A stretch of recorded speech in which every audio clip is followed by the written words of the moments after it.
Okay, okay. All right.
What is going on, everyone? Welcome back to the Streamlabs YouTube channel. My name is Preacher, and in today's video, we're going to be talking about an awesome free streaming software called Streamlabs OBS. And this video is going to be similar to our platform overview of OBS Studio, so if you haven't checked that video out, we'll leave a link to that video in the description below.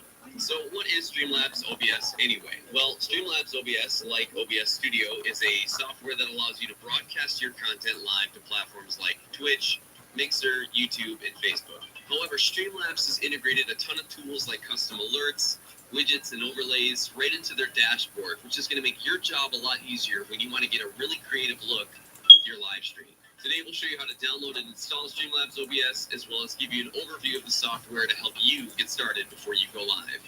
With that being said, let's get into it.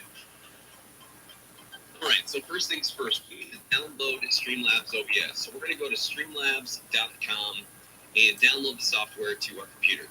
So we're going to click this green button here. This is Download Streamlabs OBS. Once we click on that, it's going to download over here. And once that's downloaded, we can click on it and run the program.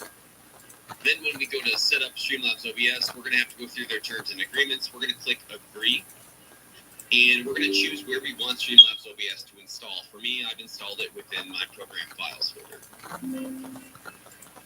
Once we've done that, we're going to have to log into the account to connect Streamlabs with our streaming platform. So we're going to select the platform that we are streaming to. Once we've logged into our platform's account, we now have two options that we can select between when setting up Streamlabs OBS. Now, as I said, this is very similar to OBS Studio. What Streamlabs OBS has done is they've allowed you to import settings from OBS Studio if you've already been working with OBS Studio to make your job a little bit easier. You can also select Start Fresh. This is what we're going to do today for the sake of exploring Streamlabs OBS. Once we've done that, we're going to be able to set up our mic and our webcam. And so we're going to go down here to select our webcam, and then down here to select our microphone. Click Continue. Once we've done that, we're going to see a blank canvas within Streamlabs. There's quite a few differences with Streamlabs OBS in comparison to OBS Studio, such as the menu options up at the top left, like the editor and the themes that you can select from, as well as the dashboard button right here. But we'll go into a lot of this throughout the video. Down in the bottom left right here, we're going to see that there is a collection of scenes. In this case, there's only one scene created currently, and this is by default when you begin in Streamlabs. In order to add a scene, we're going to click on the plus sign here to add a new scene, and we can name this scene whatever we'd like. We'll call it Scene 2. Now that we've added that scene, we're going to have two blank scenes within Streamlabs that we can rotate between. Now what we need to do is we need to add sources to that scene. In order to do that, we're going to go down to the bottom middle here where it says Sources, and we're going to go to the plus sign. you're going to see a pop-up menu that's going to give you a ton of different options of different sources that you can add to your scene. So let's add a few sources here. To begin, let's add a background to our scene here. Let's call this background, and we're going to click Add Source. It's going to give us an option to search for a file on our computer. I'm going to select this awesome Streamlabs background, and I'm going to click Done. Once I do that, I can resize this however I would like and fill out the scene, or I could add it to just part of the scene. All right, now that we've added a background, let's add a webcam. We're going to go to Video Capture Device, and we're going to click Add Source, and we'll label this webcam. Let's click Add Source, and then we're going to be able to select from any of the webcams that are connected to our computer currently. So let's select this webcam here, and we're going to click Done, and now we can move this and drag it wherever we would like. So let's say I wanted to add a display capture so that my viewers can see what I'm looking at on my monitor. For example, if I'm searching the web or anything like that, I can do that simply by adding a display capture, adding source, we'll leave it named display capture. So let's select the one we're currently using. And now that I've done that, you're going to be able to see everything that I'm looking at. Now, what I want to show you is that if you go down below in the sources, you should think of the sources like a sandwich. It's essentially different pieces that are layered together from top to bottom. So what you see at the top is going to be in front versus what's at the bottom, which is going to be in the back. So if I move the display capture, for example, behind the webcam, it's now going to reveal my webcam. And now we still don't see the background, so let's move the display capture behind the background, and now that's going to hide the display capture. Resizing and relocating your sources is a great way to make sure that your scene looks exactly the way that you want it to look. So let's say we want to highlight every time somebody performs an action in the channel, such as following, posting, donating, or subscribing.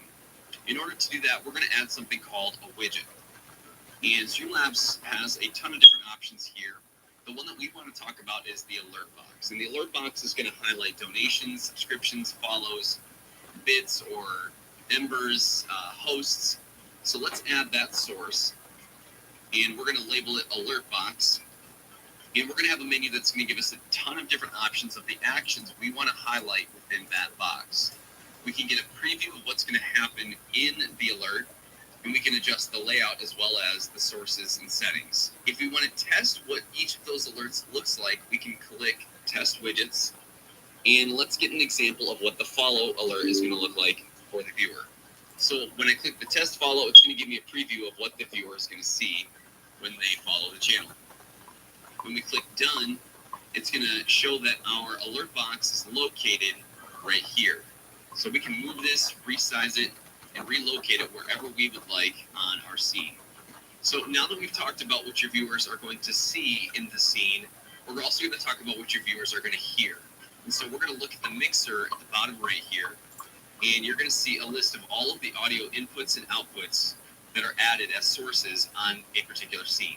To edit those sources, we can click on the settings wheel here.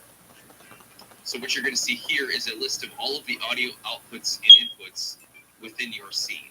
For example, the desktop audio is going to capture all of the audio from your computer. So if you add music or your gameplay audio, all of that is going to be impacted by setting the volume here. Your mic and aux is your audio input, which is what you're hearing right now.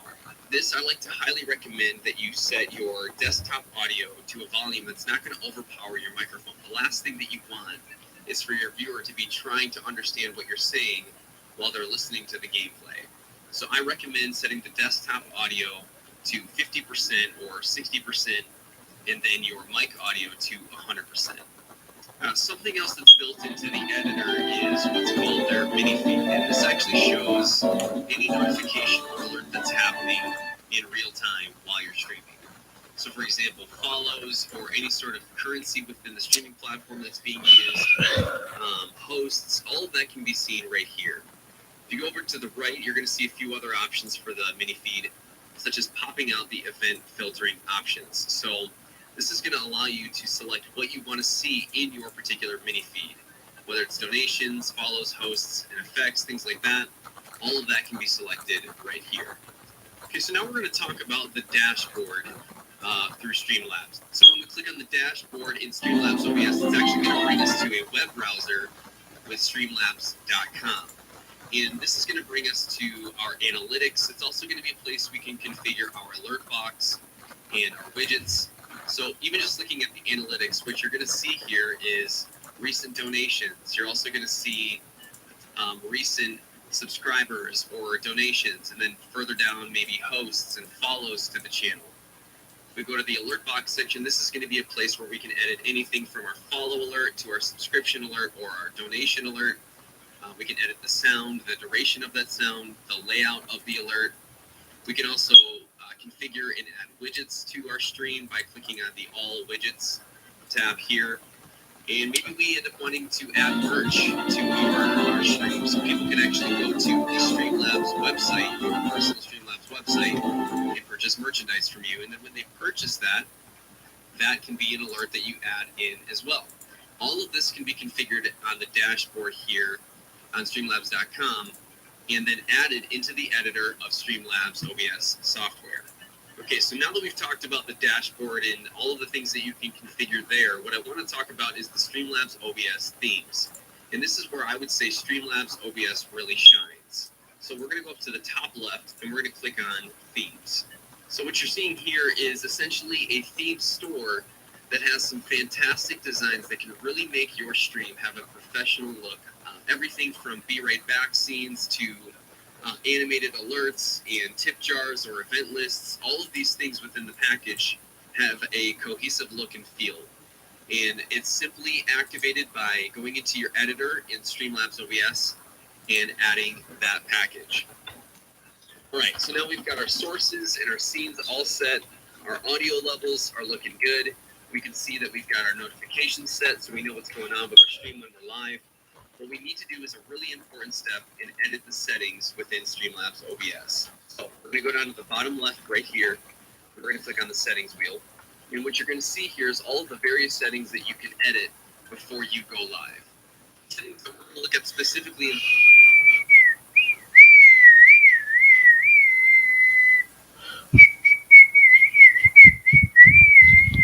Yes, sir. Girl,